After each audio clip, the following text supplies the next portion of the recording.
Hello and welcome to Lynchburg Live. I'm your host, Linda Smith. When faced with serious illness, many people write journals to chronicle their experience. My guest tonight is Rebecca Pitsenbarger. When faced with a diagnosis of multiple sclerosis, Rebecca didn't stop with a journal, she wrote a book.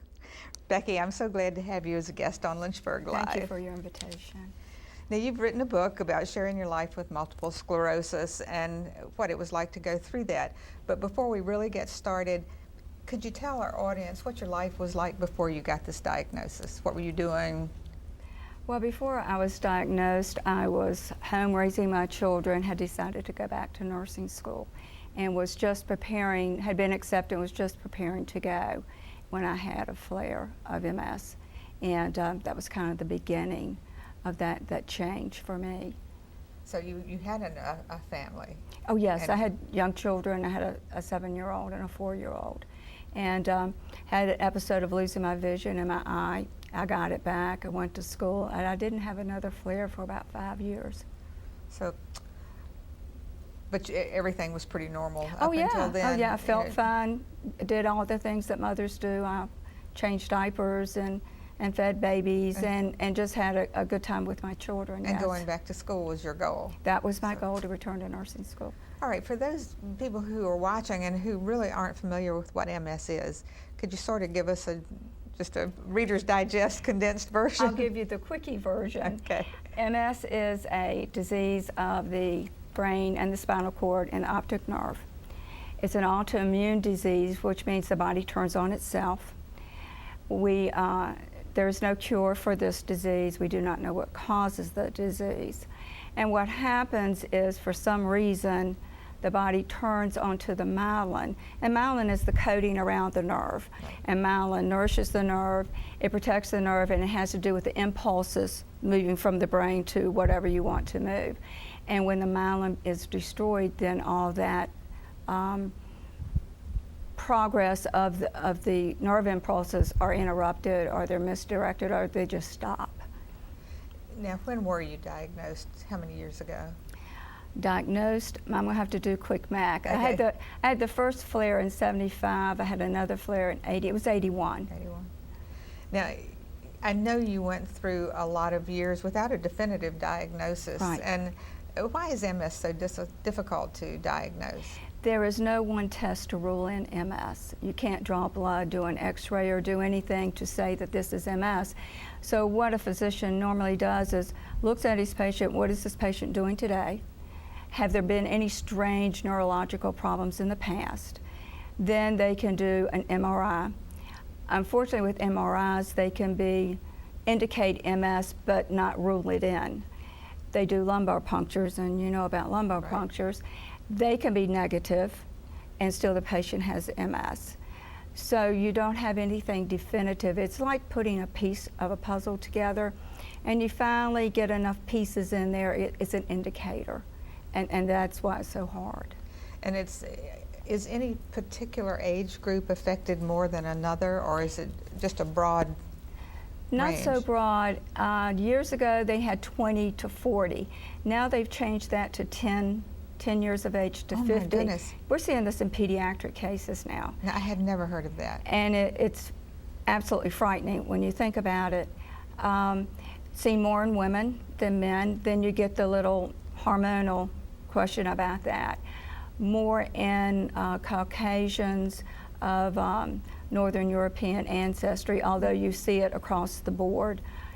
So it's hard to pin it down. It really is. It sounds like it is. Now, you as a nurse, you know, we nurses. Yes, I know how we are. We tend to diagnose ourselves when we have symptoms. Did this occur to you at all as a likelihood when you? I missed the boat. I completely missed the boat on this one. You figure in 75 or 78, that's when I finished nursing school. There must have been a paragraph of 4 sentences about Right. MS. And the only clue I got is when, after I'd had myelogram, you remember those, that the physician came in and said, myelogram really looks okay, and I don't think that's causing your symptoms at this time. And he left and came back, and he said, oh, by the way, it's not MS. And I thing was, well, who said anything about MS? So no, I didn't pick up on it till later. That's, it's just, because it's so different in different people. It's different in different people. Actually, I didn't have time to be sick. And so I was getting better. I'm getting better, I'm getting back to my life, so why should I be worried about this? And so I just moved on. Do you have any idea about numbers, approximate numbers of how many people are diagnosed with this a year? They're saying 200 a week. And we have about 4 million Americans with MS.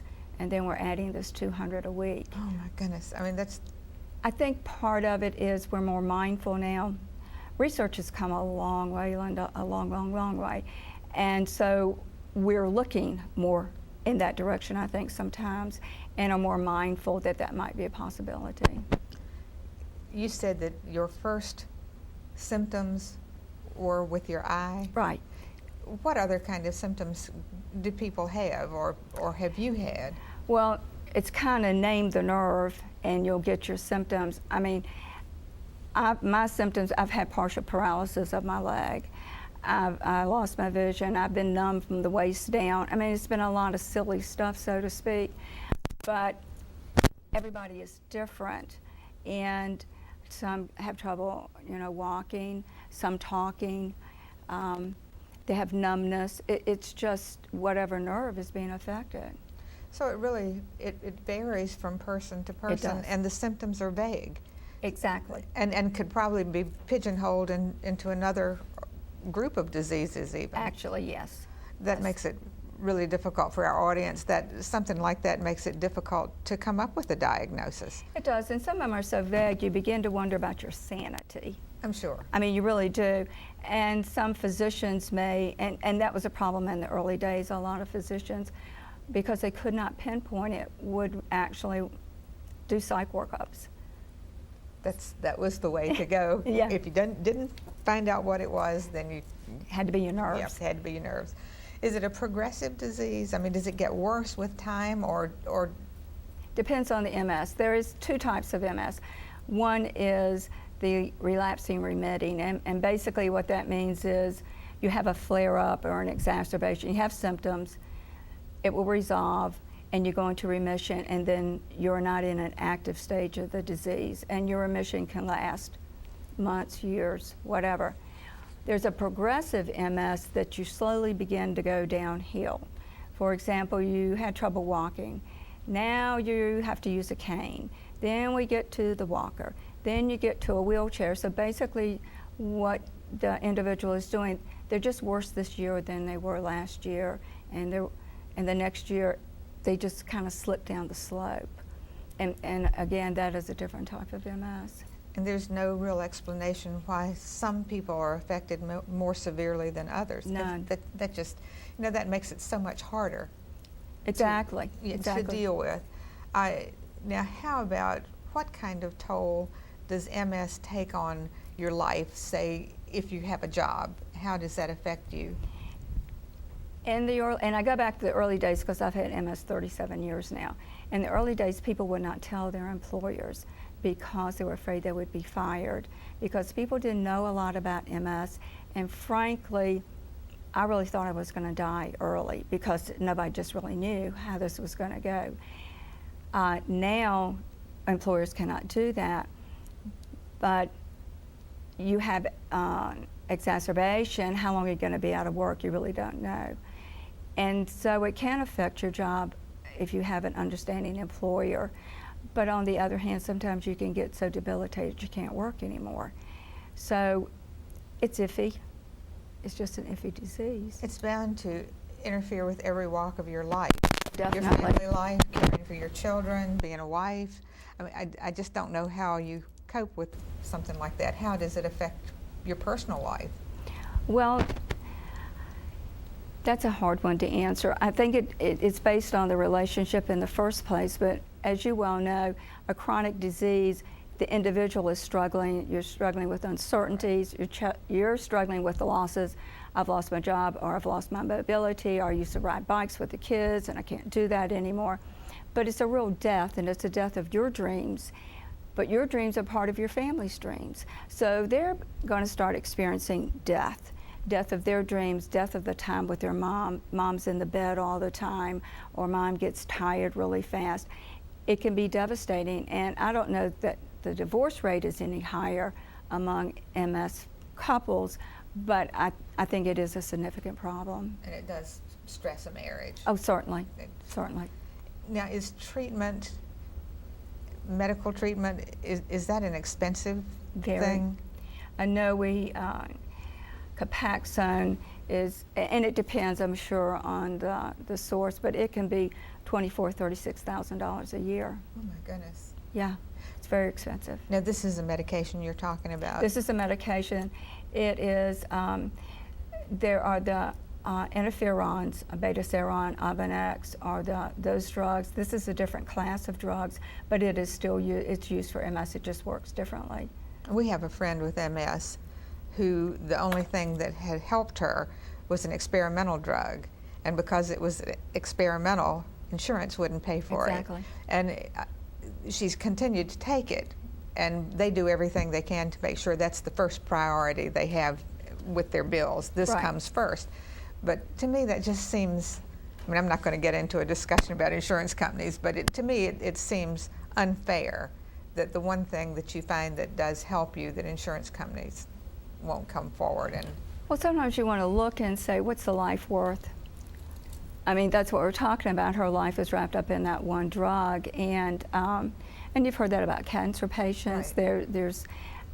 It's just part of the life we live. you know, in your book, you refer to these exacerbations as flares. Right. Do you have any idea what triggers a flare? I don't know what the medical folks say about that. I'm not sure that they know. But for me, stress was always there. I mean, we had stress all the time, and you know that. Right. But extra stress, or not taking care of yourself, or burning the candle at both ends, or there were stressors in the family, and I knew it was coming and just kind of ignored it, and yeah, I would have a flare up. And Becky was an emergency room nurse, Yeah. and you're not going to run into much more stress in a hospital than in that setting. So, But I loved it. In fact, my doctor used to laugh about it. He says, I don't know how you thrive down here, but you seem to pull it off. That was not stressful for me, believe it or not. Sometimes the pace got to be a little I'm sure. much. But it's those other, it's juggling family, it's juggling other things that can make it really tough.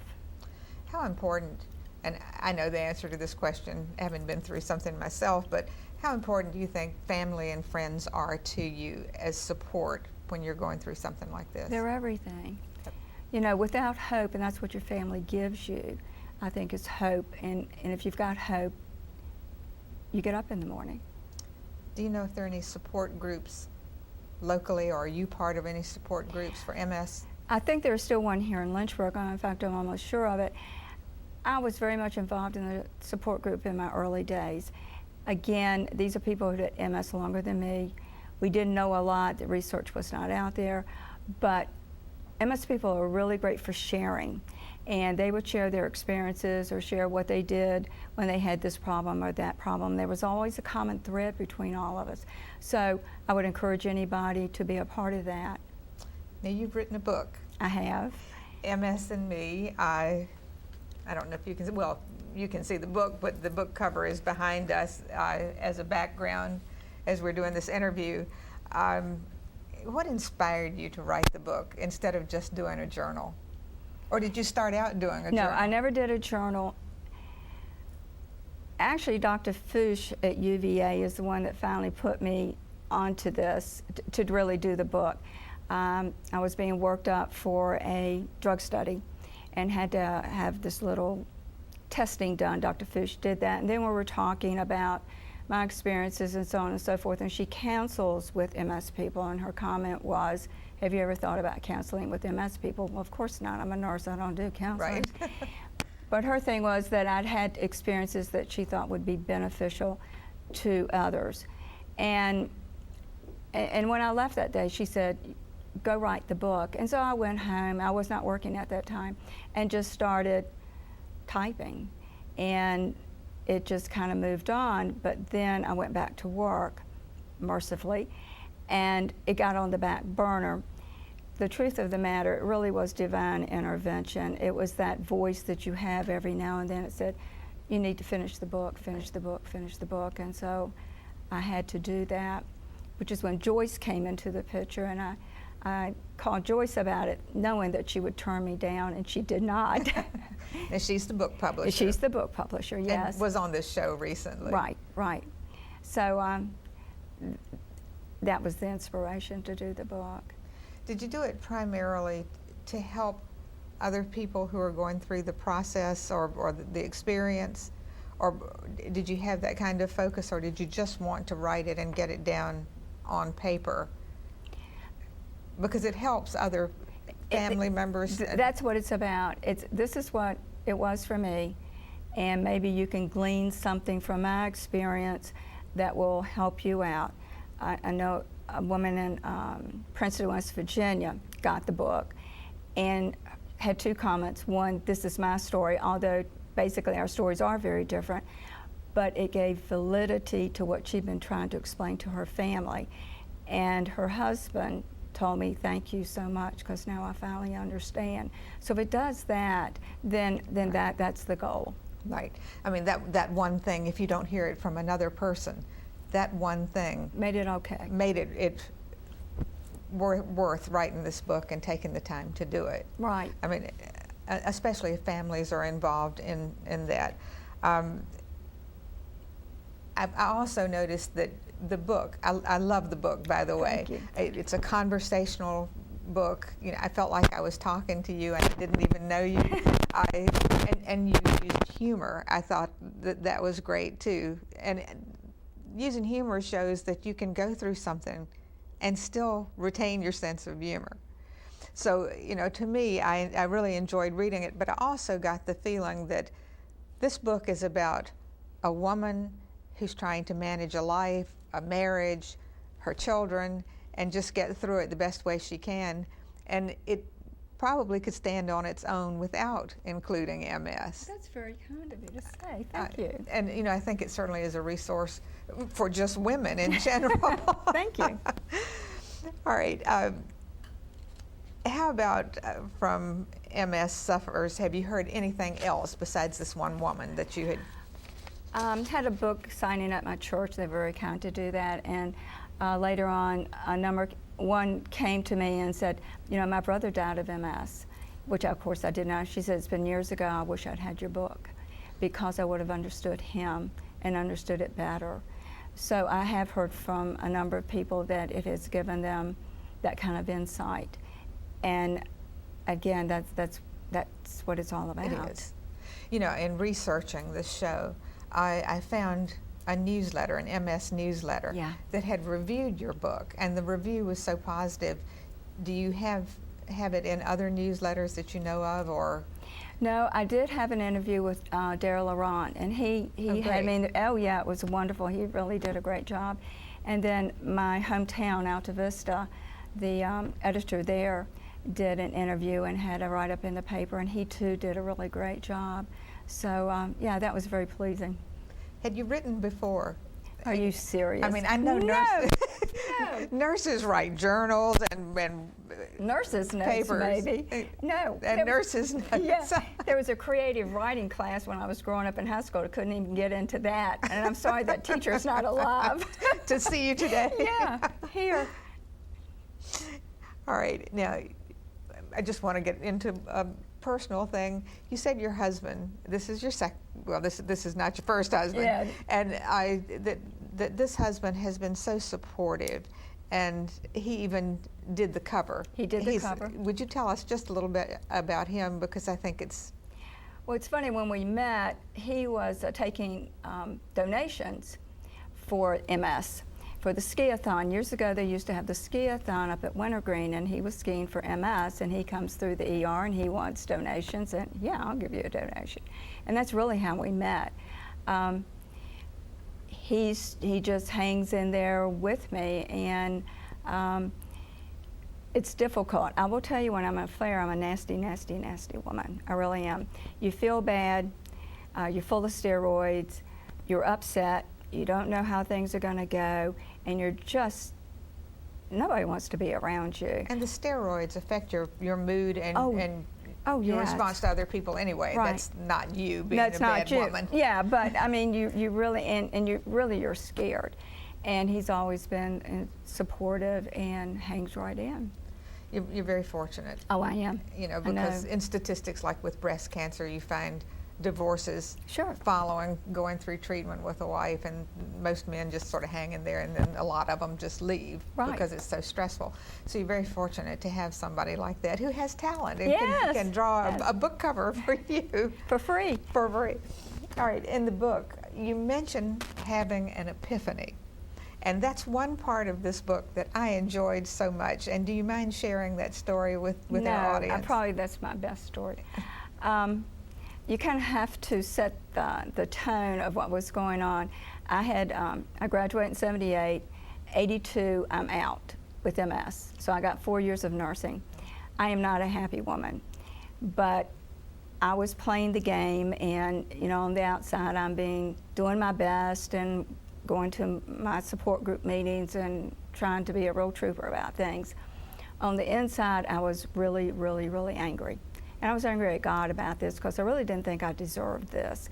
And I'm young, and it just seemed like a really rotten thing to do. Right. Also, I was dealing with really bad fatigue, and MS fatigue is different from normal fatigue. It doesn't have anything to do with exertion, that you've been hooting it up and now you're worn out. It's just, you just suddenly, your nerve conduction rate drops, and so you're in slow motion. So the only thing you can do is kind of sleep through it. You don't sleep it away, but you just kind of sleep to get through it. So I was having this kind of regularly, and so I'm having my usual nap, and when I wake up, there's a white form at the end of my bed. And I know right away that this is an angel. And I know it gets strange, but you just have to hang in here with me, folks. So the angel makes it very clear that he had been sent, that God, well, he said him, he has heard your complaining. And I have been sent to tell you, you will be cured of MS. Now I'm sure my smile was sparkling. He said, but you must accept another chronic disease and you may choose. And he leaves. Well, this is great news. So the first one I thought about was rheumatoid arthritis. Now I had worked with Dr. Jeff Wilson, excellent, wonderful doctor. And as you know, rheumatoid arthritis, it's crippling, It's deforming, it is painful, it's miserable, it really is, and it has a bad outcome, so I didn't want to do that. Then I thought about diabetes. Now some people have a sweet tooth, I have a sweet mouth. And the problem is, I mean, really bad. I knew I could never be compliant with this disease. And again, you're talking about renal failure, you're talking about all kinds of bad, horrible things. Amputations, blindness. No, I did not want that. And the last one was the myasthenia gravis, which I know nothing about except I didn't want it. And at that moment, this form appeared again, and I said this out loud, tell him I'll keep MS. And that was my 180. It was finally, I had made peace with the disease, and it wasn't this, I'm so glad you're here thing. It was an understanding. I am not MS, MS is not me. We are sharing the same body. And I will be good to MS, MS will be good to me. And so for my own self, I had to put a face on MS, some kind of visual. And so MS became the fire-eating dragon. And he lives in a cave, and there's a door on the cave, and that door is my immune abilities. And as long as I kind of take care of myself and get enough rest and eat, then it will stay closed. And if I start burning the candle at both ends, then that door can open. So that's what that was. And then I had to have a plan for my fatigue problem, and that was the 3 Ps, the pace, plan, and prioritize, which is what I've always done since. You know, I think that also points out that as bad as it is, it can be worse. Yes, ma'am. You know, no matter what you're going through, there are people who are going through worse things, and you know, you pointed that out when you had this epiphany. Well, the other thing is I worked the ER for so long, and you learn that lesson very quickly. Right, you really, really do. If you could sum up the experience of sharing your life with MS in just a few words, what would you say? We only have about 4 more minutes. Oh, it's been interesting. I don't know. I guess I look at MS and say MS is a part of me just like my brown eyes and my big hips. I mean, I've had it so long, I don't remember what it was like without it. It makes me appreciative of the functions that I do have, because I know so many MS people have not done well. But I don't think about MS a lot. I'm kind of over it. I don't know if that's really... I understand what you're talking about. You know, some of our audience might not, but I certainly do. I mean, you know, I don't wake up every day and say, I've got MS. Right. And you probably don't wake up every day and think about, I'm a survivor. Right. But it's there. It's a part of you. And it's always with you. Yes. But because it is, as you said, a part of who you are.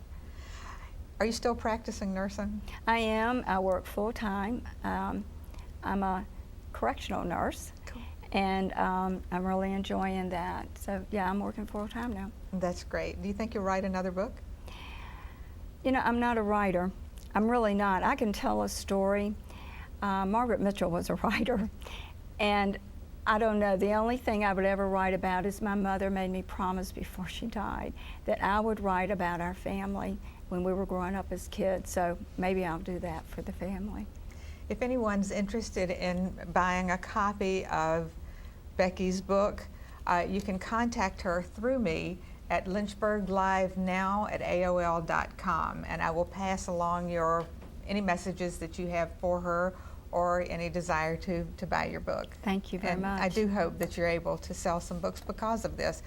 It's an excellent book. Thank you. Thank you very much. Thank you, Becky. I hope you've enjoyed tonight's show, and will order Rebecca's book. It's a good read. I read it in no time because I just couldn't put it down. My next show features Civil War reenactment and the journey of an authentic Confederate flag. Thank you so much for watching. Have a wonderful evening. Good night.